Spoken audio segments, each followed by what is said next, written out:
தற்போது காங்கிரசினுடைய தேர்தல் அறிக்கை வெளியாகி இருக்கிறது. அதில் இருக்கக்கூடிய முக்கிய அம்சங்கள் என்ன என்பது தொடர்பான விஷயங்களை பேசிக் கொண்டிருக்கிறோம். இந்த நேரத்தில் நம்மோடு பொருளாதார வல்லுநர் ஜெயரஞ்சன் இணைந்திருக்கிறார். சார், இப்போ தேர்தல் அறிக்கையை பார்த்திருப்பீங்க. இதுல பல முக்கியமான அம்சங்கள் இடம்பெற்றிருக்கு. குறிப்பா நீட் தேர்வு மாநிலங்களுக்கு எந்தெந்த மாநிலங்கள் விரும்பாதோ அந்த மாநிலங்களுக்கு இருக்காது, கல்வியை பொதுப்பட்டியலிருந்து மாநில பட்டியலுக்கு மாற்ற வேண்டும் போன்ற பல்வேறு அம்சங்கள் இருக்கு. எப்படி பாக்குறீங்க? ரொம்ப வரவேற்க வேண்டிய விஷயம் தான் பாக்குறாரு.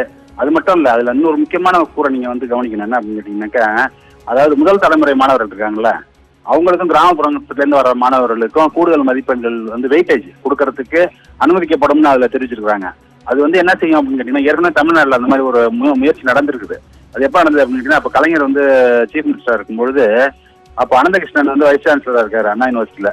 அவர் என்ன சொல்றாரு, இந்த மாதிரி நம்ம மார்க் அடிப்படையில சேர்த்தோம்னா கூட என்ன ஆகுது அப்படின்னு கேட்டீங்கன்னா, ஏற்கனவே படிச்சுட்டு வேலையில் இருக்கவங்க ரிசர்வேஷன்ல பயன்பெற்றவங்களுடைய பிள்ளைங்க தான் மறுபடியும் வர்றாங்கிறத அந்த டேட்டா காட்டுது. இதை மாற்றி அமைக்கணும் அப்படின்னு சொல்லும்போது என்னங்க செய்யலாம் அப்படின்னு கேட்டதுக்கு இவர் சொன்னார், இது மாதிரி நம்ம கூடுதலா ஒரு வெயிட்டேஜ் கொடுக்கணும் கிராமப்புறங்கள்ல முதல் தலைமுறை வர மாணவர்களுக்கு அப்படின்ட்டு. சரி, கொடுக்கறது எப்படி கொடுக்கலாம் அப்படின்னா 5 மார்க் கொடுப்போம் அப்படின்றாங்க. சரி, நான் அது மாதிரி கொடுத்து பார்க்கும்போது என்னாச்சு அப்படின்னு கேட்டீங்கன்னா, மிகப்பெரிய மாற்றம் நடந்தது. எப்படின்னா, இப்போ ரிசர்வேஷனை பற்றி வரக்கூடிய கிரிட்டிஸ் என்னன்னா, அனுபவிக்கிறவங்களே அனுபவிச்சுட்டு இருக்காங்கிறது என்ன. அது என்ன பண்ணிச்சு, அது மாதிரி கூடுதல் வெயிட்டேஜ் கொடுத்த பொழுது கிட்டத்தட்ட 70 விழுக்காடு பையன் புது தலைமுறையா வந்தாங்க கிராமப்புறங்கள்ல இருந்து. அது மாதிரி ஒரு சூழ்நிலை மறுபடியும் ஜனநாயகப்படுத்துறதுக்கு இது ஒரு நல்ல வாய்ப்பு அமையும். அந்த திட்டம் நிறைவேற்றப்பட்டால். சார், அதே மாதிரி நீத்தி ஆயோக்கு கலைச்சிட்டு பிளானிங் கமிஷனை கொண்டு வரதா சொல்லியிருக்காங்க. அதனால என்ன வித்தியாசம் வரும்னு நினைக்கிறீங்க?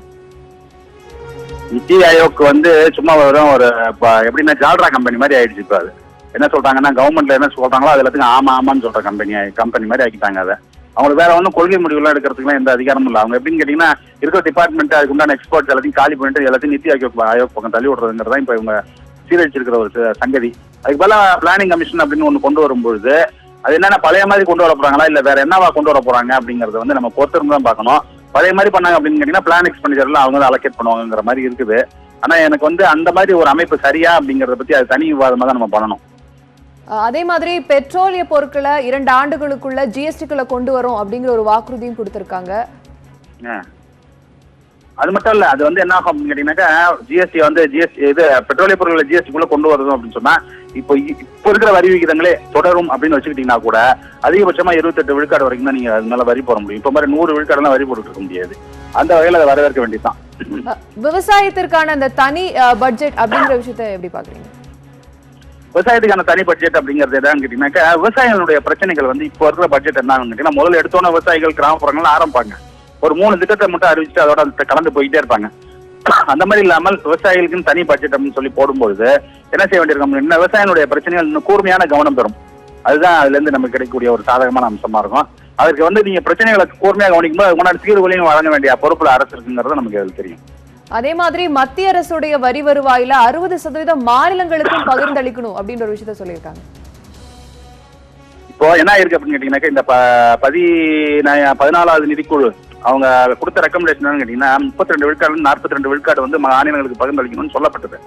ஆனா இவங்க எல்லாம் அது பேர் நாங்க கோஆபரேட்டிவ் ஃபெடரலிஸ்டா நாங்க எல்லாம் கொடுத்துட்டு தான் இருக்கோம் இவங்க வெளியில சொல்லிட்டு இருந்தாலும் கூட, இப்போ ஒய்பி ரெட்டின்னு பழைய ஆர்பிஐ கவர்னர், அதுதான் 14வது நிதிக்குழுடைய தலைவராக இருந்தவர். அவர் இப்போ ஒரு போன வாரத்துல இங்க சென்னையில ஒரு லெக்சருக்கு வந்திருந்தாரு. அவருடைய கட்டுரை என்ன சொல்றாரு அப்படின்னு கேட்டீங்கன்னா, காலப்போக்கில் இந்த 5 ஆண்டு காலத்துல மாநிலங்களுக்கு வந்த நிதியினுடைய அளவு ஒன்றிய அரசுல இருந்து மிக வெறுவா குறைஞ்சிருக்கு. 23 விழுக்காடு 24 விழுக்காடு அளவுக்கு தான் அது வந்திருக்குது. 42 விழுக்காடு வரல அப்படிங்கறத புள்ளி விவரங்களோட அவர் தீர்மானமா தெரிவிச்சிருக்கிறாரு. அந்த வகையில பாத்தீங்கன்னா நம்ம நான் சொன்னதை கொடுத்தாங்கன்னா கூட போதும். 42 விழுக்காடுன்னு சொல்றாங்களா, அதை கொடுத்தாங்கன்னா கூட போதும் 28 விழுக்காடுல இருந்து. நன்றி சார், இணைப்பில் பல்வேறு கருத்துக்களை பகிர்ந்து கொண்டமைக்கு.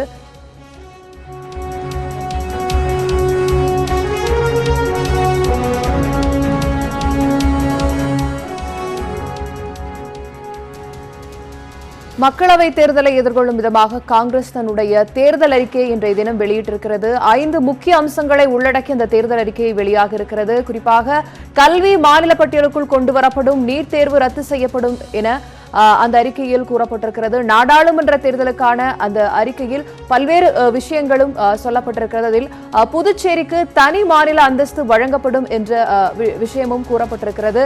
அது மட்டுமல்லாமல் விவசாயிகளுக்கு தனி பட்ஜெட் ஒதுக்கப்படும், நீட் தேர்வு ரத்து செய்யப்படும், 2020ஆம் ஆண்டுக்குள் 2 லட்சம் காலி பணியிடங்கள் நிரப்பப்படும் உள்ளிட்ட பல்வேறு விஷயங்களை அந்த தேர்தல் அறிக்கை உள்ளடக்கி இருக்கிறது. தொடர்ந்து நம்மோடு PR பாண்டியன் இணைப்பில் இருக்கிறார். சார் வணக்கம். இன்றைய தினம் காங்கிரஸ் தன்னுடைய தேர்தல் அறிக்கையை வெளியிட்டிருக்கிறது. அதில் இருக்கக்கூடிய முக்கியமான அம்சங்களை பேசிக் கொண்டிருக்கிறோம். உங்களுடைய முதற்கட்ட பார்வை.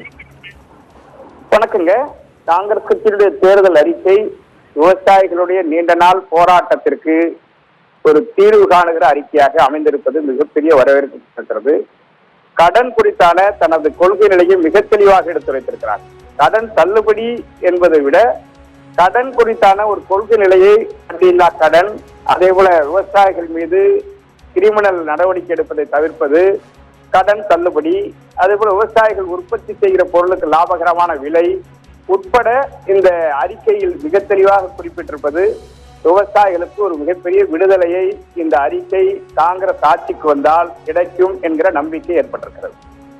அதிலும் குறிப்பா விவசாயிகளுக்கு தனி பட்ஜெட் அப்படிங்கிறது தாக்கல் செய்யப்படும், விவசாயிக கடன்கள் கிரிமினல் குற்றமா பார்க்கப்படாது அப்படிங்கிற பல்வேறு அம்சங்களும் அதுல சொல்லப்பட்டிருக்கு. இதெல்லாம் எப்படி உதவும் நினைக்கிறீங்க? நாங்க இதெல்லாம் நீண்ட நாள் கோரிக்கையா வச்சிருக்கோம். விவசாயம் தான் நாட்டினுடைய முதுகெலும்பு. விவசாயத்தை நம்பி நேரடியாகவும் மறைமுகமாகவும் வாழ்கிற மக்கள் தொகையில் கிட்டத்தட்ட 70% மேற்பட்டவர்கள் வாழுகிற போது அவர்களுக்கென்று ஒரு தனி பட்ஜெட்டை தாக்கல் செய்வதன் மூலமாக விவசாயத்தை மேம்படுத்த முடியும் என்கிற அடிப்படையில் தான் அந்த கோரிக்கையை நாங்கள் முன்வைத்தோம். இன்றைக்கு அது காங்கிரஸ் கட்சியினுடைய அறிக்கையில் மிக தெளிவாக வெளிவந்திருப்பது மிகுந்த மகிழ்ச்சி அளிக்கிறது, ஒரு நம்பிக்கையை ஏற்படுத்தியிருக்கிறது. ஒரு விவசாய சங்க பிரதிநிதியா விவசாயிகள் முன்வைத்திருக்கக்கூடிய அனைத்து கோரிக்கைகளும் இந்த தேர்தல் வாக்குறுதியில இருக்குன்னு நினைக்கிறீங்களா? ஆமா, நாங்க எங்களுக்கு கடன் தள்ளுபடி மட்டுமல்ல, விவசாயிகள் கடன் நெருக்கடிக்காவதும், தற்கொலை செய்து கொண்டு இறப்பதும், உற்பத்தி பொருளுக்கு லாபகரமான விலை கிடைக்காததும் கடன் நெருக்கடியும் தான் காரணம்னு நாங்க போராடிட்டு இருந்தோம். ஆகவே அந்த வகையில இன்னைக்கு விவசாயி உற்பத்தி செய்யற பொருளுக்கு லாபகரமான விலை, விவசாயிகளுக்கான தேவைகள் குறித்து மாநில அமைச்சர்களை கொண்ட ஒரு குழு அமைத்து தீர்வு காணப்படும் என்கிற ஒரு செய்தி, அதே போல விவசாயியுடைய கடன் குறித்தான தனது கொள்கை நிலை, வட்டியில்லா கடன், கிரிமினல் வழக்கு போன்ற நடவடிக்கை மேற்கொள்வதை கைவிடுவது போன்றவை ஒரு கொள்கை நிலையாக அவர்கள் எடுத்துரைத்திருப்பது மிகுந்த மகிழ்ச்சி அளிக்கிறது. இது விவசாயிகளுக்கு நீண்ட நாள் போராட்டம் இந்த கோரிக்கைகளை வலியுறுத்துதான். ஆகவே காங்கிரஸ் கட்சியினுடைய அறிக்கை என்று சொல்லுகிற போது இன்றைக்கு மத்தியில் ஆண்டு கொண்டிருக்கிற பாரதிய ஜனதா கட்சியினுடைய 5 ஆண்டு கால ஆட்சி விவசாயிகளுக்கு விரோதமான ஆட்சியாகவே செயல்பட்டு போராட்ட களத்தை வாழ்க்கையாக கொண்டு விவசாயிகள் மாறினார்கள். எனவே ஒரு மோசமான நெருக்கடிகளிலிருந்து விடுபடுகிற ஒரு நிலையாக காங்கிரஸ் கட்சியுடைய அறிக்கையை நாங்கள் பார்க்கிறோம். ஆகவே காங்கிரஸ் கட்சி அறிக்கை என்பது ஏனோதானோ என்று பார்த்துவிட முடியாது. ஏனென்றால் இன்றைக்கு பாரதிய ஜனதா கட்சிக்கு மாற்று என்று சொன்னால் காங்கிரஸ் கட்சி ஆட்சி அமைப்பதற்கான ஒரு வாய்ப்பும் தேவையும் நெருக்கடியும் எதிர்பார்ப்பு இருக்கிற போது காங்கிரஸ் கட்சியினுடைய அதிகாரப்பூர்வமான அறிவிப்பே விவசாயிகளுக்கான ஒரு விடுதலையை தேடி தருகிற வகையில் அமைந்திருக்கிற போது விவசாயிகள் மிகுந்த நம்பிக்கையோடு அந்த அறிக்கையை எதிர்பார்க்கிறோம். நன்றி திரு PR பாண்டியன். இணைப்பில் விவசாயிகளுடைய விஷயங்களை பகிர்ந்து கொண்டீர்கள். இந்த தேர்தல் அறிக்கையை விவசாயிகள் பார்வையில் எப்படி பார்க்கிறீர்கள், உங்களுடைய கோரிக்கைகள் எப்படி இருக்கிறது என்பது தொடர்பான விஷயங்களை பகிர்ந்து கொண்டீர்கள். தொடர்ந்து திரு சத்யநாராயணன் பொருளாதார வல்லுநர் இணைந்திருக்கிறார். சார் வணக்கம். சொன்னதை செய்வோம் என்ற அடிப்படையில் தேர்தல் அறிக்கையை காங்கிரஸ் வெளியிட்டிருக்கிறது. இதில் பல்வேறு முக்கிய அம்சங்கள் இடம்பெற்றிருக்கிறது. முதற்கட்டமாக இதை எப்படி பார்க்கிறீர்கள்? இப்ப பாத்தீங்கன்னா இதுல இந்த மேனிஃபெஸ்டோ ரிலீஸ் பண்ணிருக்காங்க. மேனிஃபெஸ்டோல என்ன சொல்றாங்கன்னா, புதுசா எதுவும் இன்ட்ரோடியூஸ் பண்ற மாதிரியோ இல்லாட்டி ப்ராஸ்பெக்டிவ் பாலிசிஸ் இருக்கிற மாதிரியோ அவங்க எதுவுமே அறிவிக்கல. அவங்க எப்படி அறிவிக்கிறாங்கன்னா, இந்த கவர்மெண்ட் கொண்டு வந்ததை நாங்க மாற்றி அமைப்போம் அப்படின்னு சொல்றாங்களே தவிர நாங்க மக்களுக்கு என்ன அப்படிங்கிற மாதிரியான ஒரு செயல்பாடு எதுவுமே கிடையாது. ஒரு சின்ன எக்ஸாம்பிள் என்னன்னா, நிதி Aayog, national institution for transforming India அப்படிங்கிற ஒரு செயல்பாட்டு குழு இருக்கு. அந்த செயல்பாட்டு குழுவை திருப்பி பிளானிங் கமிஷனுங்கிற அந்த சோசியலிஸ்ட் மாடல் அண்ட் கம்யூனிஸ்ட் மாடலுக்கு எடுத்துட்டு போனோம் அப்படிங்கிறது பிற்போக்கு சிந்தனையா தான் இருக்கே தவிர இது ஒரு முற்போக்கு சிந்தனையா இல்ல அப்படிங்கிறது நான் ஒண்ணு பதிவு பண்ண விரும்புறேன். ரெண்டாவது ஜிஎஸ்டி இப்போ நல்லா தான் இயங்கிட்டு இருக்கு. பாத்தீங்கன்னா இன்னைக்கு ஜிஎஸ்டில பாத்தீங்கன்னா 1 லட்சம் கோடிக்கு மேல தாண்டி இருக்கு மாத வருமானம் கவர்மெண்ட்டுக்கு. அப்படி தாண்ட பட்சத்துல ஜிஎஸ்டி நல்லா இயங்கிட்டு இருக்கு, ஃபார்ம்ஸ் எல்லாமே சிம்பிளிஃபை பண்ணி கொடுத்துட்டு தான் இருக்காங்க. அப்படின்னும் பொழுது ஜிஎஸ்டி என்ன மாற்றம் கொண்டு வர போறாங்கன்றது புரியல. அது மட்டும் இல்லாம ஒரு ரேட் கொண்டு வர முடியாது இப்போ. அப்படின்ற பட்சத்துல அந்த மாற்றம் என்னன்றத வந்து மாற்றம் சொல்றது வந்து என்ன மாற்றம்ன்றது டீட்டெயிலா கொடுத்தாதான் மக்களுக்கு தெரிய வரும். நாங்க ஜிஎஸ்டி மாத்திரம் சொன்னா வேற ஆல்டர்னேட்டிவ் எதுவுமே கிடையாது. மூணாவது வந்து நீட் எக்ஸாம்ஸ் பொறுத்த வரைக்கும் இன்னைக்கு நீட் எக்ஸாம்ல அதிகமாக பயன்பட்டு இருக்கிற ஸ்டேட் வந்து தமிழ்நாடு ஸ்டேட். அது நிறைய ரிப்போர்ட்ஸ் நீங்களே பார்த்துட்டு இருக்கீங்க. அது மட்டும் இல்லாம நேஷனல் லெவல்ல வந்து கம்பீட் பண்ணி நம்மளுடைய சீட்ஸும் வந்து மற்ற மாநிலத்திலயும் போயிட்டு நம்ம பசங்க ஜாயின் பண்ற வாய்ப்புகள் வந்து நீட் உருவாக்கி இருக்கு. அப்படிங்கிற பட்சத்துல நீட் வந்து கம்ப்ளீட்டா எடுத்துட்டு ஸ்டேட் லெவல்ல வந்து அதை பண்ணணும்னு சொல்லும் பொழுது இல்ல அவங்களுக்கு என்ன ரோல் சென்ட்ரல்ல இருக்கு, அந்த பவர் எப்படி விட்டு கொடுப்பாங்கன்றது தெரியல. ஆல்ரெடி வந்து இதை இம்ப்ளிமெண்ட் பண்ணதுனால ஸோ இந்த மாதிரி அது மட்டும் இல்லாமல் திரு ராகுல் காந்தி அவர்கள் வந்து 72,000 ரூபாய் நான் தரேன் மக்களுக்கு அவர் வருஷத்துக்கு சொல்லியிருக்காரு. 72,000 ரூபாய் தர்றது வந்து அந்த அறிக்கை விடுறதுக்கு முன்னாடி அதுக்கான வருமானம் எங்கிருந்து வரும் அப்படிங்கறத வந்து அவர் யோசிக்கல. ஸோ அப்படின்னும் பொழுது திரு பி சிதம்பரம் அவர்கள் இப்போ இருக்கிற ஜிடிபி growth, ஜிஎஸ்டி கலெக்ஷன் எல்லாம் வந்துட்டு இருக்கிறதுனால அதை வச்சு நாங்க கொடுப்போம் அப்படின்னு சொல்லியிருக்காரு. அப்படி சொல்லும் பொழுது நம்மளுடைய பிரசன்ட் கவர்மெண்ட் வந்து நல்லா பண்ற மாதிரி தான் ஒரு உணர்வை வந்து மக்களுக்கு வெளிப்படுத்துறாரு. அப்போ பிரைம் மினிஸ்டர் மோடி வந்து நாட்டை கரெக்டா கட்டமைச்சதுனாலதான் அவங்களால 72,000 ரூபாய் கொடுக்க முடியுங்கிறத வந்து முன் வைக்கிறாங்க. அப்படின்னும் பொழுது இவரே நல்லா பர்ஃபார்ம் பண்ணிட்டு இருக்காங்கன்னா அப்ப இவங்களுக்கு என்ன வேலைங்கிற அந்த கேள்வியை மக்களுக்கு வந்து புரியுற மாதிரி ஊடகங்கள் சொல்றதுனால மக்கள் இன்னைக்கு கேள்வி கேட்க ஆரம்பிச்சிருக்காங்க. ஸோ அதனால மக்களுக்கு பயன்படுகிற எந்த பார்ட்டியா இருந்தாலும் சரி, அது பாரதிய ஜனதா பார்ட்டியா இருந்தாலும் சரி, காங்கிரஸ் பார்ட்டியா இருந்தாலும் சரி, இல்ல எந்த பார்ட்டியா இருந்தாலும் மக்களுக்கு கட்டமைக்கக்கூடிய மக்களுடைய வெல்ஃபேர் ஆஃப் த பீப்புளுக்கு இருக்கணும். அது மட்டும் இல்லாம எஜுகேஷன் போக்கஸ் இருக்கணும், ஹெல்த் கேர் போக்கஸ் இருக்கணும். இந்த மாதிரி முற்போக்கு சிந்தனைகள்ல மேனிஃபெஸ்டோஸை ரெடி பண்ணி மக்களுக்கு ரிலீஸ் பண்ண வேண்டிய நெசசிட்டி இருக்கு. ஏன்னா மக்கள் எல்லாரும் மேனிஃபெஸ்டோ பார்த்துட்டு இருக்காங்க, ஒரு விஷயத்தையும் கேள்வி கேட்கிறாங்க மக்கள். இன்னைக்கு சோசியல் மீடியாவும் ஊடகங்களும் மிகப்பெரிய சப்போர்ட் மக்களுக்கு கொடுத்துட்டு இருக்கிறதுனால மக்களுக்கு வந்து எல்லாமே போய் சேர்ந்துகிட்டு இருக்கு. அதாவது இல்லை, குறைந்தபட்சமா வருவாய் திட்டம் மூலம் ஏழை குடும்பங்களுக்கு மாதம் 6,000 ரூபாய் கொடுக்கப்படும் அப்படிங்கிற அந்த திட்டம்ங்கிறது ஒட்டுமொத்தமா பொருளாதாரத்துல இது போன்ற ஒரு தாக்கத்தை ஏற்படுத்தும் நினைக்கிறீங்க? காங்கிரஸ் இது ஒரு மிக முக்கியமான முயற்சியா இந்த தேர்தலின் போது கையில் எடுத்திருக்கேன். அதாவது மக்கள் வந்து இன்னைக்கு வந்து நாங்க 6,000 ரூபாய் மாசம் தரோம் அப்படின்னு சொல்லிக்கலாம். இதே மாதிரிதான் வந்து மிஸ்ஸஸ் இந்திரா காந்தி அவர்கள் கரிபி ஆட்டோவை கொடுத்தாங்க 1970s. பட் அதுக்கப்புறம் பாத்தீங்கன்னா அது சக்சஸ் ஆகல. ஸோ அது மக்கள் இன்னும் மறந்துடல. ஸோ ஆல்ரெடி வந்து ஒரு பாலிசி கொண்டு வந்து அது இம்ப்ளிமெண்ட் ஆச்சாருன்னா மக்கள் பாக்குறாங்க. கொடுக்குறேன்னு சொல்றவங்களை விட கொடுத்தவங்களை நம்புறதுக்கு மக்கள் ரெடியா இருக்காங்க. ஸோ அதனால பணம் எவ்வளவு கொடுக்குறாங்கன்றது முக்கியம் இல்லை, அதுக்கான வருவாய் எங்கிருந்து ஈட்டக்கூடும் என்கிற அந்த மேனிஃபெஸ்டோ ரிலீஸ் பண்ணும்போது யோசிக்கணும். எமோஷனல் பேசிஸ்ல பாலிடிக்ஸ் பண்றதை விட டெவலப்மெண்ட் பேசிஸ்ல பாலிடிக்ஸ் பண்றது ரொம்ப ரொம்ப இம்பார்ட்டன்ட். அவங்க சொல்றாங்க, பல நிபுணர் குழுக்களோட உட்கார்ந்து பேசி பொருளாதார வல்லுநர்களோட பேசிதான் இந்த போன்ற ஒரு தேர்தல் அறிக்கை வெளியிட்டு இருக்கிறோம். குறிப்பா ஜிஎஸ்டிக்கு எப்படி தனிக்குழு அமைச்சிருக்கோமோ அதே மாதிரி கல்வி, விவசாயம், சுகாதாரம் ஆகியவற்றிற்கு தனிக்குழு அமைக்கப்படும் சொல்றாங்க. இது எப்படி பாக்குறீங்க?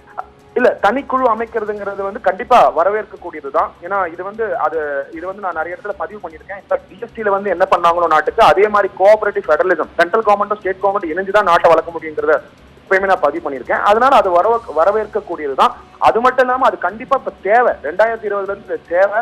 அதனால வந்து எந்த பார்ட்டி வந்தாலும் அது செஞ்சு ஆகும். ஸோ அதனால இந்த மாதிரி மேனிஃபெஸ்டோல இதை தவிர, ஃப்ரீபீஸை தவிர, பணம் கிரெடிட் பண்றதை தவிர வேற என்ன மாதிரி செயல்பாடுகள் எடுக்கணும்ன்றது அறிவு சார்ந்த விஷயத்தை வச்சு பண்ணணுங்கிறது எங்களுடைய விஷ். அது மட்டும் இல்லாம திரு ராகுல் காந்தி அவர்கள் சொல்லியிருக்காரு, இந்த மாதிரி நிறைய எக்ஸ்பர்ட்ஸ் கன்சல்ட் பண்ணி தான் நாங்க வந்து இந்த பாலிசிஸ் கொண்டு வந்திருக்கோம்னு சொல்லி. அந்த எக்ஸ்பர்ட்ஸ் தான் சொல்றாங்க நரேந்திர மோடி வந்து நல்லா எக்கானமி ரன் பண்ணிட்டு இருக்காரு அப்படின்னு சொல்றாங்க. அப்படின்னும் போது நான் கன்சல்ட் பண்ணேங்கிறது ஒரு பக்கம் இருந்தா கூட மக்கள் என்ன நினைக்கிறாங்க, 5 வருட காலங்கள்ல ஒருத்தர் நல்லா பர்ஃபார்ம் பண்ணிருக்காங்கன்னா அதுதான் அந்த பாஸ்ட் பர்ஃபார்மன்ஸ் பார்த்து தான் ஃபியூச்சரை டிசைட் பண்றாங்க, ஹோப்ஸ்னால கிடையாது. அதனால மக்கள் இன்னைக்கு கவர்மெண்ட்ல என்ன நடக்குதுன்னு தெரியும், அவங்களுக்கு கட்டுமானம் எப்படி உருவாயிருக்குன்னு தெரியும், அவங்களும் வந்து எப்படி எவாலுவேட் பண்ணணும்னு தெரியும். அதனால வெறும் எக்ஸ்பர்ட் ஒப்பீனியன் வாங்குறதுனால அது வந்து சரியான பாலிசி ஆகுமான்றது ஒரு கேள்விக்குறியாதான் இருக்கு. மக்கள் ஒர்க்கிங் மாடலை பாக்குறாங்க. அப்படி ஒரு சமயம் எக்ஸ்போர்ட் சொல்றது எல்லாம் நாட்டுல நடந்திருந்ததுன்னா இன்னைக்கு இந்தியா will be வல்லரசா ஆயிருக்கும் இத்தனை நேரத்துக்கு. அதனால எக்ஸ்போர்ட் சொல்றது ஒரு கைடன்ஸே தவிர அது ஒரு முடிவு இருக்கக்கூடிய விஷயம் கிடையாதுங்கிறதை நான் பதிவு பண்ண விரும்புறேன். அப்போ இந்த ஜிஎஸ்டி விஷயத்துக்குள்ள இந்த பெட்ரோலிய பொருட்கள் ஜிஎஸ்டிக்குள்ள அடங்கும், அதை ஜிஎஸ்டிக்குள்ள கொண்டு வருவதற்கான முயற்சி 2 வருஷத்துக்குள்ள எடுக்கப்படும் அப்படின்ற அந்த விஷயத்தை எப்படி பாக்குறீங்க சத்யகுமார்? இப்ப இந்த பெட்ரோல் அண்ட் டீசல் எந்த கவர்மெண்ட் வந்தாலும் உள்ள கொண்டு வர முடியாது. அதுக்கு 2 காரணங்கள் இருக்கு. இன்னைக்கு பெட்ரோல் நம்பி நம்ம நாடு இருக்கிறதே ஒரு ஒரு பிரச்சனைக்குரிய விஷயம். ஏன்னா 80% இம்போர்ட் ஆகப்பட்டது பெட்ரோல் அண்ட் டீசல்னால நடந்துட்டு இருக்கு. அது மாதிரி நம்பி கவர்மெண்ட் நடத்தக்கூடாது. இதனால என்ன ஆகும்னா உங்களுடைய பற்றாக்குறை, பட்ஜெட் பற்றாக்குறை வந்துகிட்டு இருக்கு. அதனால பெட்ரோல் அண்ட் டீசலை ஜிஎஸ்டி கொண்டு சீப் ஆக்குறதை விட ரெனியூவபிள் எனர்ஜி எலக்ட்ரிக் வெஹிக்கிள்ஸ் கொண்டு வரதுக்கான ஸ்டெப்ஸ் கவர்மெண்ட் எடுத்துக்கிட்டு இருக்காங்க. இன்ஃபேக்ட் அதுக்கான மானியங்கள் கொடுத்துட்டு இருக்காங்க. அதனால எந்த கவர்மெண்ட் வந்தாலும் பெட்ரோல் அண்ட் டீசலை குறைக்கிற ஸ்டெப்ஸ் ஆகப்பட்டது ஒரு ரிமோட் சான்ஸா தான் இருக்கு. அது ஜிஎஸ்டிக்குள்ள கொண்டு வருவாங்களா அப்படிங்கிறது செகண்ட் கொஸ்டினா தான் இருக்கு. ஏன்னா அதிக வருவாய் அதுல இருந்தா வந்துகிட்டு இருக்கு கவர்மெண்ட்டுக்கு. ஸோ பற்றாக்குறை அதை வச்சுதான் அடைக்க முடியும். அது மட்டும் இல்லாமல் honourable prime minister Narendra Modi அவர்கள் ரீசெண்டா டாலர்ல ட்ரேட் பண்ணிட்டு இருந்த பெட்ரோல் அண்ட் டீசல் பேரல்ஸை டைரக்டா ஈராக்கோடையும் ஜிசிசி கண்ட்ரிஸோடையும் அக்ரிமெண்ட் போட்டு இன்னைக்கு ரேட்ஸை குறைச்சி ஒரு ரேட்ல ஸ்டெபிலைஸ் பண்ணி வச்சிருக்காரு. இதெல்லாம் புது ஸ்ட்ராட்டஜி குளோபல் டிப்ளமசியில. இந்த ஸ்ட்ராட்டஜிஸ் நம்ம ஃபாலோ பண்ணி அதே மாதிரி பெட்ரோல் கன்சம்ஷனை கம்மி பண்ணி electric vehicles renewable energy increase பண்ண வேண்டியது நெக்ஸ்ட் 10 வருட காலங்களில் இருக்கக்கூடிய ஒரு மிகப்பெரிய விஷயம். அதுக்கான போல்டு டிசிஷன்ஸ் எடுக்கக்கூடிய ஒரு போல்டு கவர்மெண்ட் ரொம்ப ரொம்ப முக்கியம். இதெல்லாம் மேனிஃபெஸ்டோல போட்டிருந்தா ரொம்ப சந்தோஷமா இருந்திருக்கும். இதுதான் டெவலப்மெண்ட் இல்ல அந்த மாதிரி நீங்க சொல்ற அந்த மாதிரி ஸ்ட்ராட்டஜி எல்லாம் ஒர்க் அவுட் ஆகலன்னா இந்த தேர்தல் அறிக்கையில் அதற்கு மாற்றாக பல விஷயங்கள் அவங்க கையில் எடுத்திருக்காங்களோ?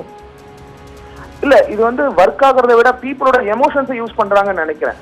ஒரு ஏழையா இருக்கக்கூடியவங்க நான் இது தரேன் அப்படின்னு ப்ராமிஸ் பண்ணும்போது கொடுப்பாரோ அப்படின்னு யோசிச்சு அவங்களுக்கு ஓட்டு போடுற அந்த ஆஸ்பெக்ட் அந்த மார்க்கெட்டிங் தான் பாக்குறாங்களே தவிர, ஆனால் அவங்களுக்கு உண்மையான டெவலப்மெண்ட் பண்ணிருக்கணும்னு சொன்னால் 1947 செஞ்சிருக்க முடியும். கரிபாட்டாவோ அனௌன்ஸ் பண்ண. நன்றி திரு சத்யகுமார். இணைப்பில் உங்களுடைய கருத்துக்களை பகிர்ந்து கொண்டமைக்கு. தொடர்ந்து வானதி ஸ்ரீனிவாசன் பாஜக நம்மோடு இணைந்திருக்கிறார். வணக்கம். சொன்னதை செய்வோம் என்ற தலைப்பில் 2019 மக்களவை தேர்தலுக்கான தேர்தல் அறிக்கை காங்கிரஸ் வெளியிட்டிருக்கிறது. எப்படி பார்க்கிறீர்கள்? பல முக்கிய அம்சங்கள் கூறப்பட்டிருக்கிறது. இதை எப்படி பார்க்கிறீங்க? காங்கிரசின் தேர்தல் அறிக்கையில இதுவரைக்கும் அவர்கள் இந்த நாட்டை ஆட்சி செய்த போது என்னென்னவெல்லாம் திட்டங்களை அறிவித்தார்கள் அது எந்த விஷயத்திலையும் முழுமையாக நிறைவேற்றப்படவில்லை. இப்போதும் ஒரு தேர்தல் அறிக்கையை கொடுத்திருக்கிறார்கள். நடைமுறையில் சாத்தியமில்லாத பல்வேறு விஷயங்களை மக்களை ஏமாற்றுவதற்காக கொடுத்திருக்கிறார்கள். இல்ல இந்த தேர்தல் அறிக்கை வெளியிடும் போதே சொன்னதை செய்வோம் அப்படின்னு சொல்லிதான் இந்த அறிவிப்பு வெளியிடுறாங்க. இதுல பல விஷயங்கள் இருக்கு. குறிப்பா புதுச்சேரிக்கு மாநில அந்தஸ்து வழங்கப்படும், நீட் தேர்வு ரத்து செய்யப்படும் அப்படின்னு பல விஷயங்களை சொல்றாங்க. இதை எப்படி பாக்குறீங்க? இந்த நீட் தேர்வு விஷயத்தை ஆரம்பத்தில் கொண்டு வந்தது காங்கிரஸ் கட்சி அவங்களுடைய சீர்திருத்த ஒரு நடவடிக்கையாக. அதற்கு பின்பாக உச்சநீதிமன்றத்தால் உறுதி செய்யப்பட்டதற்கு பின்பு இந்த நீட் விஷயம் என்பது இப்போது ஒரு நிறைவுக்கு தமிழகத்தை சார்ந்த கிராமப்புற மாணவர்கள் கூட இன்று அரசாங்கம் நிர்ணயித்திருக்கக்கூடிய கல்வி கட்டணத்தில் படிக்கக்கூடிய சூழல் உருவாகி இருக்கிறது. கடந்த வருடத்திற்கு இந்த வருடம் 17% நீட் எழுதக்கூடிய மாணவர்களுடைய எண்ணிக்கை தமிழகத்தில் அதிகரித்திருக்கிறது. ஆக மீண்டும் மாணவர்களை குழப்பத்தில் ஆழ்த்துவதற்காக இந்த முயற்சியை காங்கிரஸ் செய்கிறது. நன்றி வானதி ஸ்ரீனிவாசன். இணைப்பில் உங்களுடைய கருத்துக்களை பகிர்ந்தோண்டமைக்கு. அடுத்தாக அமைச்சர் ஜெயக்குமார் இணைந்திருக்கிறார். வணக்கம் சார். சொன்னதை செய்வோம் என்ற தற்போது காங்கிரஸ் தன்னுடைய தேர்தல் அறிக்கையை வெளியிட்டிருக்கிறது. பல முக்கிய அம்சங்கள் இடம்பெற்றிருக்கின்றன. குறிப்பாக நீட் தேர்வு ரத்து செய்யப்படும் முழுமையாக. எந்தெந்த மாநிலங்களில் நீட் தேர்வு விரும்பவில்லையோ அந்தந்த மாநிலங்களில் நீட் தேர்வு ரத்து செய்யப்படும் என்ற ஒரு தேர்தல் வாக்குறுதி அளித்திருக்கிறார்கள். எப்படி பார்க்கிறீர்கள்? அரசமாவே திரும்ப அவர்கள் அறிவித்திருக்கின்றார்கள். ஒன்றும் விசேஷம் இல்லை. ஏற்கனவே நீட் பொறுத்தவரையில் அவர்கள் தான் ஒரு கொள்கை முடிவே எடுத்தார்கள். எனவே அந்த அடிப்படையில் உச்ச நீதிமன்றத்திலே இந்த வழக்கு இருக்கின்ற காரணத்தினால் அந்த உச்ச நீதிமன்றத்திலே நீட்டுக்கு அதாவது ஆதரவாக நாங்கள் எல்லாம் தேவையில்லை, ஒட்டுமொத்தமாக தமிழ்நாடு தேவையில்லை என்ற அடிப்படையில் ஒருமித்த குரல் எழுப்பிய போது உச்ச நீதிமன்றத்திலே நீட்டுக்கு ஆதரவாக வழக்கறிஞர் அமர்த்தப்பட்டு அது நீட் தேவை என்பதை வாதிட்டவர் யார்? இதே முன்னாள் மத்திய நிதியமைச்சர் திரு ப சிதம்பரம் அவர்களுடைய துணைவியார் திருமதி நளினி அம்மையார் அவர்கள். எனவே நிலைமை இப்படி இருக்கும்போது நீட்டுக்கு காரணமானவர்களே அவர்கள்தான். ஆனால் எங்களுடைய ஒரு நிலை என்பது தமிழ்நாட்டை பொறுத்தவரை நீட் தேவையில்லை என்பதுதான் எங்களுடைய ஒருமித்த கருத்து. அதைதான் நாங்களுடைய தேர்தல் அறிக்கையை நாங்கள் வலியுறுத்தியிருக்கின்றோம். எனவே அவர்கள் இப்போது தேர்தலுக்காக பிள்ளையும் கிள்ளிவிட்டு தொட்டில மாட்டுகின்ற கதையாக, எனவே அவருடைய அந்த நாடகத்தை நிச்சயமாக மக்கள் நம்ப மாட்டார்கள். எனவே உறுதியாக நீட்டை பொறுத்தவரை தமிழ்நாட்டுக்கு விதிவிலக்கு அளிக்கப்பட வேண்டும் என்பதுதான் எங்களுடைய கருத்து. எனவே நிச்சயமாக அதை நாங்கள் செய்வோம். சார், அதே மாதிரி பெட்ரோலிய பொருட்கள், மதுபானம் உள்ளிட்டவை ஜிஎஸ்டி வரம்பிற்குள் கொண்டு வரப்படும் அப்படிங்கிற ஒரு வாக்குறுதியும் கொடுத்திருக்காங்க. அது பற்றி உங்களுடைய பார்வை? அதாவது இது அம்மாவை பொறுத்தவரை நிதி தன்னாட்சி தமிழ்நாட்டை பொறுத்தவரை பேணி பாதுகாக்கப்பட வேண்டும் என்ற அடிப்படையில் ஜிஎஸ்டிக்கு பொதுவாக மத்திய அரசு கொண்டு வந்த நிலையில அதை அப்போது ஒரு செயல் வடிவம் பெற்று மத்திய அரசு இப்போது அதாவது காங்கிரஸ் ஜிஎஸ்டி முதல்ல ஆரம்பத்துல கொண்டு வந்தது. அதற்கு செயல் வடிவம் கொடுத்து மத்திய அரசு அதை நிறைவேற்ற முனைந்த போது அப்போது நம்முடைய பொருட்களை அம்மா அவர்கள் ஏற்கனவே காங்கிரஸ் ஆட்சி காலத்தில் வேட், அதாவது அப்போ நம்ம சேல் டாக்ஸ் வேட்டுக்கு போக சொன்னாங்க, வேல்யூ ஆடட் டாக்ஸ். ஸோ அந்த வேட்டை அறிமுகப்படுத்தும் போது அந்த வேட் மூலமாக நமக்கு கிட்டத்தட்ட ஏற்படும் நஷ்டத்தை ஈடு செய்யலாம்னு சொன்னோம். அப்போ உள்ள காங்கிரஸ் அரசாங்கம் ஈடு செய்வோம் என்று அன்றைக்கு காங்கிரஸ் மத்திய அரசாங்கம் சொல்லியது தவிர 5000 கோடி ரூபாய் நமக்கு வேட் மூலமாக காம்பன்சேஷன் நமக்கு கொடுக்கவில்லை. எனவே அது போன்ற நிலையில இப்போ ஜிஎஸ்டி அமல்படுத்தும் போது மாநிலத்துக்கு இழப்பீடு ஏற்பட்டால் அது போன்ற நிலைமை விடக்கூடாது. எனவே ஒரு 3 கண்டிஷன் நாங்க போட்டோம். என்ன கண்டிஷன் போட்டோம்னா, மாநிலத்தில் ஜிஎஸ்டி அமல்படுத்தும் போது ஏற்படுற நஷ்டத்தை மத்திய அரசு ஈடுகட்ட வேண்டும். அதுக்கு ஒத்துக்குனாங்க, சட்டம் போடுங்கன்றோம். சட்டம் போட்டாங்க. சட்டம் போடுறதால தான் இன்னைக்கு நம்ம மாநிலத்துக்கு அந்த நஷ்ட ஈடை இன்னைக்கு நாம முறையாக இன்னைக்கு நாம பெற்றுக் கொண்டிருக்கிறோம் என்று சொன்னால், அன்றைக்கு அம்மா அவர்கள் ஏற்படுத்திய அந்த ஒரு வழியின் காரணமாகத்தான் இன்றைக்கு நாம நஷ்ட ஈடு பெற்றுக் கொடுத்தோம். அதே அம்மா என்ன சொன்னாங்கன்னா, எங்களுடைய நிதி நிலைமை மத்திய அரசை பொறுத்தவரை சோர்சஸ் நிறைய இருக்கு. அதாவது அவங்க அபண்டன்ட் சோர்ஸ், எப்படி வேணாலும் அவங்க வருவாயை அவங்க உயர்த்தி கொள்ள வேண்டிய அளவுக்கு வரி வருவாயை உயர்த்தி கொள்ளலாம். ஆனா மாநில அரசு வரி இதுக்கு மேல விதிக்க முடியாது மக்கள் மேல. அதனால இருக்கின்ற அந்த நிதி நிலையை வைத்துத்தான் நம்ம மாநில அரசு நடத்த முடியும். மாநில அரசுக்கு நிதி வருவாய் என்று சொல்லும் போது ஒன்று நம்முடைய பெட்ரோலியம் ப்ராடக்ட்ஸ், இன்னொன்று நம்முடைய மதுபானங்கள். இந்த ரெண்டுமே இப்ப மாநிலத்துடைய அதிகாரத்துல இருக்கிறதுனால என்ன ஆகுதுன்னா, இப்ப நீங்க ஒரு பெட்ரோல் போடுறீங்களா, நீங்க கொடுக்குற டாக்ஸ் உங்க தமிழ்நாட்டு மக்களுக்கு, உங்க குழந்தைங்களுக்கு, உங்களுடைய சமூக நல திட்டங்களுக்கு இங்க உள்ளவங்களுக்கு நம்ம செலவு செய்ய முடியும். இப்ப நீங்க கேள்வியே கேட்குறீங்க, நீங்க ஒரு பெட்ரோல் போடுறீங்கன்னா உங்க டாக்ஸ் வாங்கி இங்க உள்ள மாநிலத்துல செலவு பண்றோம். ஆனா இந்த டாக்ஸ் வாங்கி சென்ட்ரல் கவர்மெண்ட் கொடுத்துட்டு அவங்க கிட்ட போய் நம்ம மடியேந்தி பிச்சை கேட்க முடியாது. எனவே அது போன்ற நிலைமை காங்கிரஸ் மாநிலத்தில் உள்ள அதிகாரத்தை பறிக்கின்ற வகையில் தான் அதனுடைய செயல்பாடு இருக்கு. எனவே இது ரெண்டுமே அம்மா சொன்னதுதான். அது அந்த மதுபானங்களும் சரி, அதே போல அந்த பெட்ரோலியம் ப்ராடக்ட்ஸும் சரி, இது மாநில அரசுடைய நிதி தன்னாட்சியை முழுமையா பாதிக்கும். எனவே மாநில அரசுல வருவாய முழுமையா நம்முடைய அரசு தான் செலவு பண்ண முடியும். இதை மத்திய அரசுக்கு கொடுத்துட்டு மத்திய அரசு குடு நம்ம கேட்டு கெஞ்சிட்டு இருக்க முடியாது. எனவே இது முன்னிலமா மாநிலத்தில் உரிமை பறிக்கிற செயலா தான் நான் கருத முடியும். நன்றி திரு ஜெயக்குமார், இணைப்பில் உங்களுடைய கருத்துக்களை பகிர்ந்து கொண்டமைக்கு. தொடர்ந்து திரு வைகை செல்வன் நம்மோடு இணைந்திருக்கிறார் அதிமுகவிலிருந்து. சார் வணக்கம். காங்கிரசினுடைய தேர்தல் அறிக்கையில் பல முக்கியமான அம்சங்கள் இடம்பெற்றிருக்கிறது. குறிப்பாக கல்வியானது பொதுப்பட்டியலிருந்து மாநில பட்டியலுக்கு கொடுக்கப்படும், நீட் ரத்து செய்யப்படும் போன்ற முக்கிய அம்சங்கள் இடம்பெற்றிருக்கிறது. எப்படி பார்க்கிறீர்கள்? சுருக்கமாக உங்கள் கருத்தை பதிவு செய்யலாம். இல்ல, தன்னுடைய மாநில பட்டியலிலிருந்து பொதுப்பட்டியலுக்கு மாற்றிய போது எந்த கருத்துக்களையும் முன்மொழியாதவர்கள் நீட் தேர்வு ரத்து செய்யப்பட வேண்டும் என்று தற்போது அறிவித்திருப்பதன் மூலமாக ஒரு தேர்தல் அரசியலுக்கான ஒன்றாகவே அனைத்து இந்திய அண்ணா திராவிட முன்னேற்ற கழகம் இவற்றை பார்க்கிறது. ஏனென்று கேட்டால் இங்கே தமிழ்நாட்டிலே காங்கிரஸ் கட்சியும் கம்யூனிஸ்ட் கட்சியும் ஒன்றாக கூட்டணி அமைத்துக் கொண்டு போட்டி விடுகிறது. ஆனால் ராகுல் காந்தி நிற்கிற வயநாடில், கேரளாவிலே அவரை எதிர்த்து போட்டியிடுகிறது கம்யூனிஸ்ட் கட்சி. ஆக மாநிலத்துக்கு மாநிலம் வெவ்வேறு கொள்கைகள், மாவட்டத்துக்கு மாவட்டம் வெவ்வேறு கொள்கைகள் இனி வந்தாலும் ஆச்சரியப்பட தேவையில்லை. ஆக இப்படிப்பட்ட நிலைப்பாட்டை கொண்டிருக்கிற காங்கிரஸ் கட்சி இவற்றில் உறுதிப்பாட்டோடு இருந்து இவற்றை நிறைவேற்றுமா என்கிற ஒரு அச்சம், ஒரு கேள்விக்குறி இருக்கிறது. அதைத்தான் அண்ணா திராவிட முன்னேற்ற கழகமும் இது தேர்தலுக்கான அறிக்கையாக நாங்கள் பார்க்கிறோம். ஆனால் அண்ணா திராவிட முன்னேற்ற கழகம் நீட் தேர்வு விஷயத்தில் உறுதிப்பாட்டோடு இருக்கிறது.